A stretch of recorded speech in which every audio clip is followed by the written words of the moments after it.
everybody. Tom here with Hidden Beats, and today we're talking with Mr. Dan Davidson. How are you doing, sir? Doing well, Tom. Good to see your face again. Yeah, it's been a little bit, and it's gonna nice to get to catch up with you. And for those who are new, can you give a little elevator pitch about who Dan Davidson is? Oh, geez, my nutshell elevator campaign. Well, I am an Alberta country artist. I grew up in rock and roll, had some pretty fun times, got to open for bands like Bon Jovi and stuff like that, but shifted into country, had a couple big songs early in my career. Found being one of them was a platinum song for me. And since then, I've opened for pretty much everybody, had some nice top 40 songs, toured the world, and now I'm talking to Tom. hmm And like we said, this isn't the first time we've got to meet, but this is our first deep dive. So it's gonna be nice to pick your brain a little bit and see what makes you tick. Looking forward to it. I got not a whole lot of brain to pick here, but I'm happy to lend you what I can. That works for me. So the main reason we're here today is talk about your music, and you have a new single that's released, I believe, a day or two ago now, called "Buckle Up." And I'm curious what the story is behind it. Yeah, buckle rubbin. Yeah, it's a it's a fun kind of a sassy, kind of a sexy dance floor song. It's country music. It's a buckle rubbin is a pretty country title. The song came from I was hanging with Clayton Bellamy from the Roadhammers, and I don't know what he said in passing, but he said the term buckle rubbin about something, and I had to write it down because it was just the most like country music song sounding expression I think I've heard. So I wrote that down and I took it into a writing session with two friends of mine, Emily and David Boris, and yeah, it just kind of came out exactly like we wanted to. It's a bit Midlandy, a bit John Party, but at the end of the day, I feel like this is a really exciting one for me. It's giving me that tingle that I had when I released Found way back in the day. So hopefully I can replicate some of that success on this one. And sonically, like this has a real arena country vibe energy. Was that the intention going for that?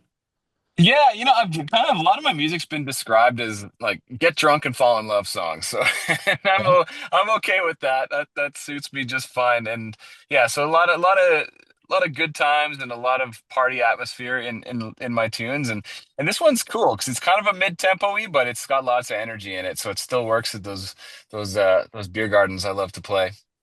So what's the reaction been so far with people who have listened to it? Like any feedback you've gotten so far? Yeah, a lot of people are pretty excited about it on, people from the radio industry and a lot of people on my team here, radio promo people, marketing people, everyone says that there's a lot to sink hooks into on this one. So, we've played it for the first time on Canada Day and it felt so natural. And usually that's a good sign. If it doesn't feel awkward when you're stumbling your way through it for the first time, that's a real good sign. Is there a lyrical moment in there maybe that people might miss, that like a almost like one of those Easter eggs type of moments? There's a couple clever little lines, bring it in close until the metal's touching, taking it slow, a little quarter time loving. We're gonna see sparks fly where the Levi's meet. I love that line. That's a good one. It's, Mhm. it's all, it's just about finding an excuse to shoot your shot, I guess, when you see somebody that catches your eye For and sure. trying to get those dancing close moments. Who were some of the early inspirations when you were coming up in music that kind of led you to where you are now? So many of the people that got me excited about music were actually not country. I feel like when I was getting into guitar and toying with the idea of being in a band and it was always like I grew up playing a lot of rock music. So, in the early days it was the grunge bands of the world, like the Soundgardens and the Nirvanas and bands like that. And then I feel like looking back and analyzing all the bands that I loved growing up is music that made me feel something, and in your teenage years, a lot of the things you want to feel are just like those more aggressive emotions. You're trying to deal with that kind of stuff. And now, where I'm in my music career, my favorite thing about music is just the connections, getting to meet people and getting to like understand people a little bit better, seeing what songs resonate with people. So it's fun for me now because I get to dig into some of the things that I might have missed as a kid, and some of the stuff that was there, but I wasn't really paying attention to. Like my family lives out in Manitoba. That's where my parents are from, and we're in Alberta out here. So we'd always go back every summer and those 12-hour car rides with with my dad in control of the stereo led me to listen to a lot of Willie Nelson and Blue Rodeo and Lyle Lovett, and now that I'm writing music as an adult, I see those influences that were there that I had no idea were there. So it's kind of interesting. So when did you get the idea, like the country direction? How did that decide like turn about? Well, I was winding up my rock career. We had a really good run. We played, everywhere in North America and made a really big dent in the Canadian music scene as indie artists. But things were tough, and we're pivoting a little bit. Some guys were going back to school, and some guys were starting new businesses, and I toured forever with Dallas Smith when he was playing in Default, and I went to go see him play with Florida Georgia Line at Rexall Place in Edmonton, and went to his after party, and he was like, "Man, you should think about giving country a shot. It's kind of the same thing we were just doing, but it's just a little twangier." And I thought about it. Dan Davidson, yeah, that sounds like a good country name. Sounds like Mhm. a pair of jeans. So yeah, I just kind of went with that, and Dallas was a guy that really kind of paved the way for guys like me coming from another genre, and kind of showing me that it's not really different from what we were doing. There's just a banjo in the band now. Yeah, really. I mean, and Yeah, he's been doing it for a long enough time, so he kind of knows what he's doing, I think. yeah, yeah, he's definitely he's somebody to look up to. Hmm. So songwriting sessions for you, are they structured? Are they chaotic? Lots of caffeine involved? How does that go for you? There's lots of caffeine involved in most aspects of my life. I mean, yeah, I suppose that makes sense. Yeah, yeah, songwriting is always interesting. Like over the years, you try a lot of different methods and ways, and a lot of people get in their brain how it's supposed to be. But I think there's no supposed to be on the XYZ of songwriting. For me, it's writing little nuggets down. If I hear something in a conversation, if I'm in a crowd or on a train or something, or wherever, I'll write it. I'll write something down if somebody says something, just like I did with that buckle rubbing line. Hmm. And sometimes it'll hit me with a guitar riff, or I'll hear a song on the radio and be like, "Oh, that song would have been cool if they did this," and then I'll just go do that. So, Yeah. but for me, usually I take those little nuggets and I'll bring them into a writing session, and we just kind of hash them out a little bit. And sometimes you got to take the reins on the lyrics. Sometimes you got to take the reins on the melody. Sometimes maybe you're just an editor. So you never really know how it's going to go. But I do think what's really interesting about songwriting is how after you've done it enough, people start to find their little squads. So I've got about 5 or 6 people that I regularly write with that, I know when I walk into a session with these people, there's none of that awkward figuring out who the person is. We can just get to work and understand each other, and the pressure's off. And I think that's when the really great songs come out. Yeah, for sure. What's the most interesting thing you've learned about yourself as you've been evolving through your music career? Uh, it's I guess the interesting thing I learned about myself, I feel like I don't give myself enough credit sometimes. I'm pretty hard on myself. Hmm. Like songwriting is so hard too with that because you're your own worst critic, and you see all your crutches. But getting a nice compliment after the fact of somebody who's like, "Hey, I really love this song you wrote with this person, and I really love how it's like I see consistency here and here and here." And for me, crippling self-doubt as a musician is the number one ingredient. And so every now and again, when somebody kind of says like, "Hey, you're doing a good job," it makes me go like, "Hey, maybe I'm okay at this." Yeah. If you could go back and tell yourself, like, first Dan Davidson solo session, like what would the advice you give yourself be? I always say when I think about this question, I always say it's collaborate often. And it's just, I think young musicians think about collaboration as losing a percent of something. Mm. But the older I get, the more I realize that collaboration is gaining a percent because you're gaining somebody's perspective and you're gaining a whole new train of thought and a set of skills and a Rolodex. These are all great benefits of working with people, even if it means making less on the end product. At the end of the day, you want your product to be seen and heard by as many people as possible, and feel good about it too. Yeah, in the end, you make more out of it when you have something like that, when it gets spread to a wider audience and more people Yeah. enjoy it, really. And not only that, but I feel like it leads to a better product too. You know, if you keep it all, if you're cooking with one ingredient, it's not quite as good as when you get everybody else involved. Nobody likes bland food, so That's it. Yeah. now Yeah, you so I really like that. now you've toured with a lot of heavy hitters, you said, and I'm curious, is there moments from the road that have completely changed how you perform as a person, like taking from some of these big names? Yeah, I mean, everybody on stage has their own personality, and it's important to keep that in mind. But I really like watching bands that I tour with and artists that I tour with just to see what they do that works and why the crowd is responding to it. So I kind of look at it as like my homework, you know, and um, a guy like I toured a lot with Brett Kissel. We did one tour that was over 100 shows. It was insanity. And Brett's got a thing that he does, and that not all of it would work for what I do in my show, but just seeing how intentional he is with the things that he says on stage and how great he is at reacting to things that are happening in live time is was pretty cool. Yeah, so that was fun, and I hope that people notice those things about my show as well. And it's funny, you work on a show for so long and it's so tight, and then after a year or two, you feel like you should be changing things. But it's also the other side of the scale is that there's so many people that haven't seen that great show that's working yet.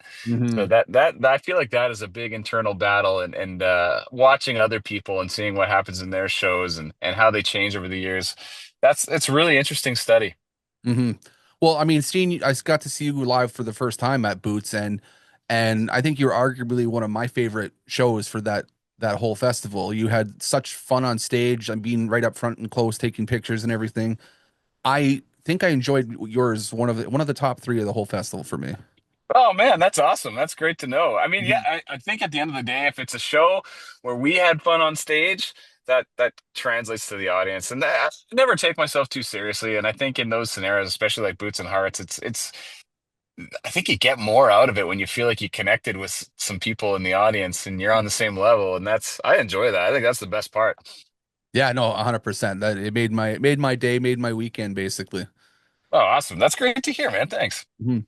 Now I wanted to take a little bit of a throwback here, and I'm curious if I brought out a vintage Tupelo Honey CD, what's the first memory that comes to mind for you? Oh, probably our old tour van. We had this like 2001 Savannah van we called Savannah Nicole Smith, Okay. and and the smell inside. Yeah, That's that's probably what gonna I be would think of. interesting. We had so much fun in that band. We were just the only thing we wanted to do was play in that band. Like we rehearsed 4 days a week, and then we would like tour at the drop of a hat. We'd be gone for 3 weeks. Like we'd find out tomorrow we were going on tour with Marianas Trench and Everclear. So we would just hit the road, and we were young enough that we didn't have a whole lot of other things on our minds, and it was a great time in life. Hmm Now, does the Studio 92 bring up some fun memories like that too? Studio 92. But recording there back in the early days? I don't, maybe it was called something else back Well, then. maybe I guess the name now when I was doing my research, that's what popped up. So Oh, I don't think I know Studio 92. I wonder if that was the Toronto studio that changed names. maybe Because that, yeah, that would make sense, I guess. yeah, I don't think I know that one. Well, I wonder where'd that come up from? I'd have to go back and dig. It's just doing some research and Oh, pulling up some okay. different things. Yeah, Studio 92. That's funny. I don't Mhm. recognize it. Yeah, I'm gonna go back quickly here. It says it was an Edmonton area recording rehearsal space that you guys recorded back in early 2000s. Oh, well, we did Power Sound Studios. Maybe that's what it eventually turned out to be. But yeah, we recorded our very first record with a guy named Phil Anderson here in town, and that was just us as babies learning how to do things. And we put together a little 6-song record, and we ended up getting winning this Edmonton area Battle of the Bands to go compete nationally. We Okay. went to Toronto and we competed against bands like State of Shock and all these other bands, and we ended up winning the national competition. And we met a guy named Jeff Dalgiel there who worked for Sony, and he was a producer. And we went out, and it was the strangest experience because we went out to work with Jeff at Sony, the big Sony building in Toronto. And it was that time in the music industry where all the major labels were failing. So people, they were literally packing up the building around us as we were working in the studio. Wow. it was such a reality check on what the next few years were going to look like because we were out there. We're like, we're doing it. We're working with this label. And even if we weren't signed, we were still working there. But yeah, Hmm. they're tearing down the building, people taking out boxes. So it was an odd experience, but a great tone setter. No one's going to do anything for us. We got to figure out how to do it ourselves. No, I mean, yeah, there's a lot of chaos going on back then for sure. Yeah, it was strange times and still strange times in the music industry. Hmm. Now, I'm curious if you were to open up like your voice notes or your notes app, what's the most out of pocket song sitting in there waiting for you to put together or out of pocket idea? Oh man. That's a good question. Yeah, I don't even know. Some of them aren't even named. A lot of them are just, it's so funny. I would say 60% of them are garbage. Yeah. Like I'll open it up and it'll just be me going like, like what the hell was that? Mhm. So a lot of stuff I have no idea what it is. But usually if I sing something and if I can sing it again without looking at my voice note a couple days later, then I know that it's good and I won't even have to reference the voice note. Yeah, true. Like if it holds that memory, then Yeah, try it exactly. out. Now you've done a couple different interesting covers and things like that. My favorite at Boots was like your Super Mario mashup that you had. But if you had to cover a completely unexpected song on your next tour, like a Beyonce System of a Down, what would it be? Oh, well, since we're going to Australia next, I was thinking about throwing in a Silverchair cover Okay, just that'd be for interesting. fun to see what happens. But yeah, we do like a lot of country covers that are fun if we need them, it's like a crowd, hey, you know what, we're gonna kick this up a notch kind of songs. But um yeah, those unlikely covers are the ones that are really fun. We did Everybody Wants to Rule the World by Tears for Fears for a couple shows. Hmm. And that's a really cool song. We need a keyboard player. We don't have a keyboard player. Yeah, yeah, that kind But of needs a bit of extra. yeah, so that's a good question. In the rock band, we used to do Turn Back Time by Cher, which was always surprising to people. That would be surprising, but I think that'd be kind of awesome. Yeah, it's Mhm. fun. Now, in an interview scenario, what's one thing you think should be asked more that isn't asked enough? Huh. That's a good question. Maybe that question. I'm not sure exactly. I always just I feel like the number one question people ask bands is how did you get your name? So that Yeah. one I'd take off the list. Uh yeah, I think like the hardest one for me to answer is always what's your big influence or what's your favorite song?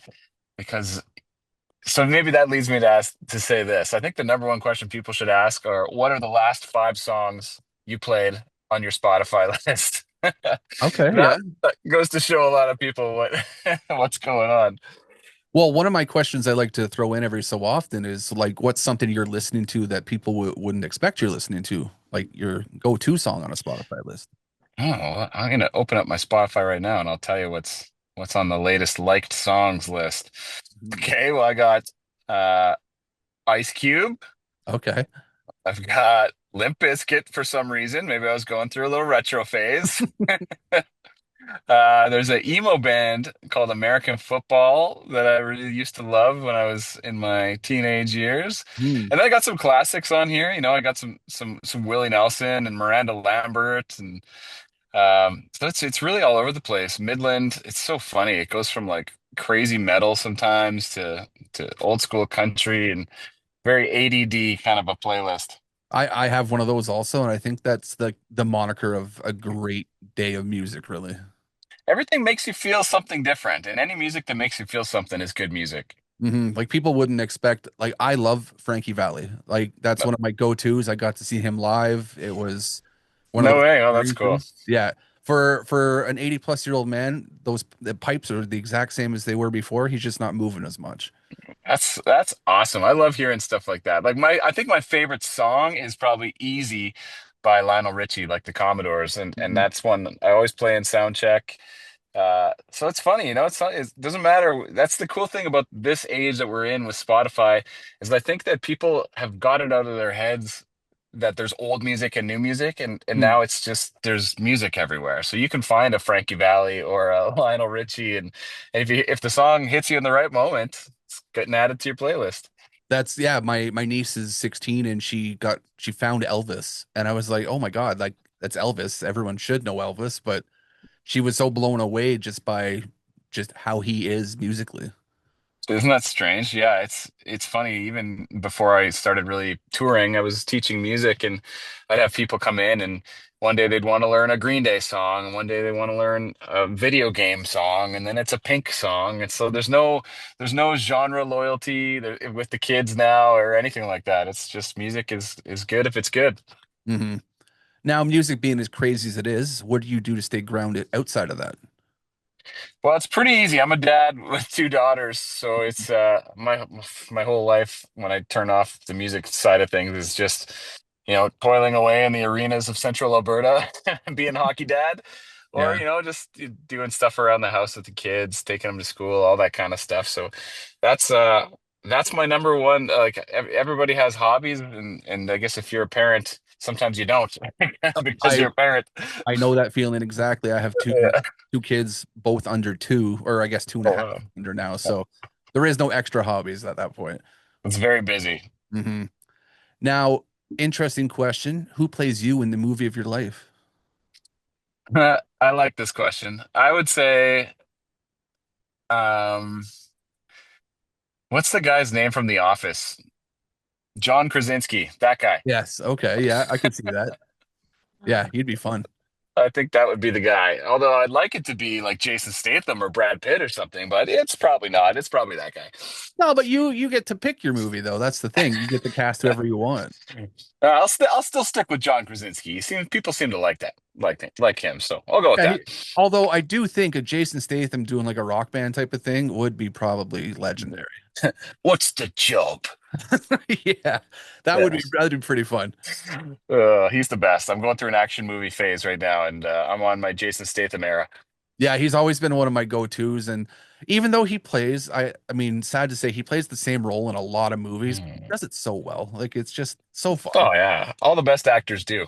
Exactly. Now, if you had to introduce your music to a brand new fan, very first time, what's the doorway song that they have to open to get into who you are?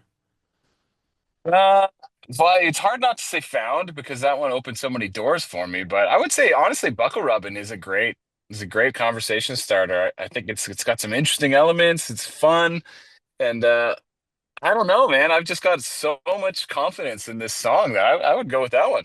I mean, hey, that's the reason it's up there and it's out next type of thing. Yeah, exactly. I mean, it was a clear winner to me, and I guess we'll see if the world agrees. Hmm. What do you hope fans take away from your music as a whole? You've got a pretty distinct kind of career around you, so what do you hope they see? I just hope they see some sort of a connection. I think that's what it's all about. I feel like the greatest artists, not even the greatest artists, the artists that stick around are the ones that can convey some sort of a personality that people can grab onto. When you feel like you know somebody and you understand them, that's music that sticks to people, and that's really all I want. Hmm. Now, if you had to give advice to new musicians, you've had a pretty nice career at this point. What are some of the things you would say to help them get over the hard points? Yeah, well, it is tough. I mean, I think the best advice that I ever got was advice my dad said. He's like such a good one-liner guy.